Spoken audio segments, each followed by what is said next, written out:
네, 3대 특검팀을 이끌 지휘부들이 모두 꾸려지면서 이제 본격 출범만을 앞두고 있습니다. 우종환 법조팀장과 함께 뉴스 더 들여다보도록 하겠습니다.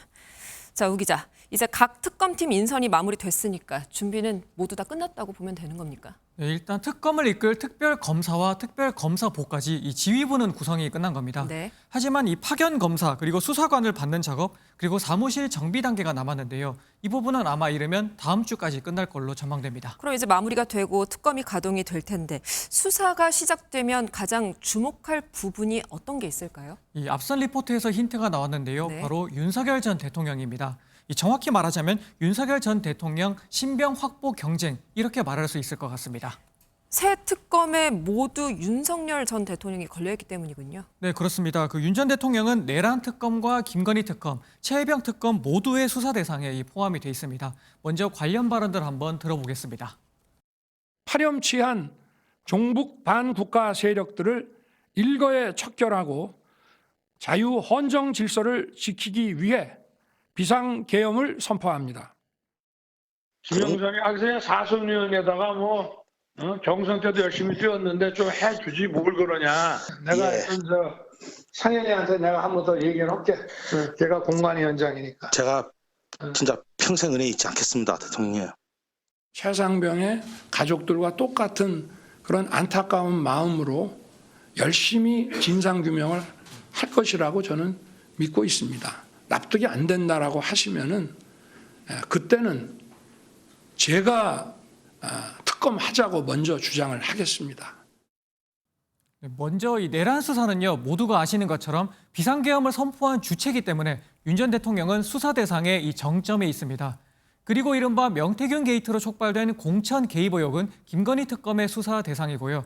이 최혜병 특검은 최혜병 사망 사건 관련해서 임성근 전 사단장 수사를 윤 전 대통령이 막았는지 이 부분을 수사하게 됩니다.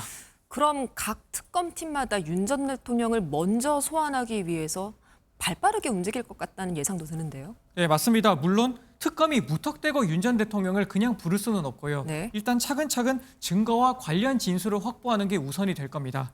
그리고 준비가 된다면 윤 전 대통령을 부를 텐데 아마 가장 먼저 부르는 쪽이 주목을 받게 될 겁니다. 이 소환 조사를 한 뒤에 체포 또는 구속 같은 신병 확보까지 먼저 하게 된다. 그러면 그 특검의 성과로 꼽히게 되는 겁니다. 그럼 아직 공식 출범 전이긴 하지만 특검마다 윤 전 대통령을 소환하기 위한 어떤 그런 조짐이 조금 보이기 시작했습니까?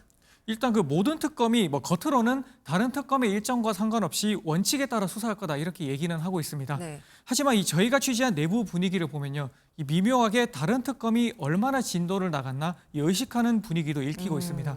어쩔 수 없는 게요, 태생적으로 정치권의 요구로 탄생하는 게 특검인 만큼 이 수사가 신뢰를 얻으려면 여론의 지지를 어느 정도 받아야 하거든요.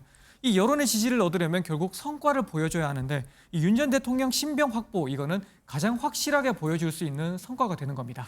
그럼 윤 전 대통령 첫 소환이라는 성과가 중요하다면 새 특검팀마다 지금 경쟁이 좀 심해지지 않을까 벌써 우려가 되기도 합니다. 네, 맞습니다. 자칫하면 의혹의 실체를 밝히는 게 우선이 돼야 할 특검이 네. 이 수사 경쟁에 빠지게 되면서 주객이 바뀔 우려가 나오고 있습니다. 그래서 윤 전 대통령 또는 김건희 여사처럼 여러 특검 수사 대상으로 겹치는 피해자 같은 경우에는 네. 특검 간의 협의가 필요하다 이런 목소리도 나오고 있습니다. 한 특별검사는 저희 MBN 취재진에게 새 특별검사가 주기적으로 만나서 논의할 필요가 있다고 생각한다 이렇게 말했습니다. 새 특검이 합의해서 윤 전 대통령을 한 장소에서 한 번에 대면 조사하는 방안도 거론되고 있습니다. 네, 알겠습니다. 여기까지 듣도록 하죠. 지금까지 우종환 법조팀장이었습니다.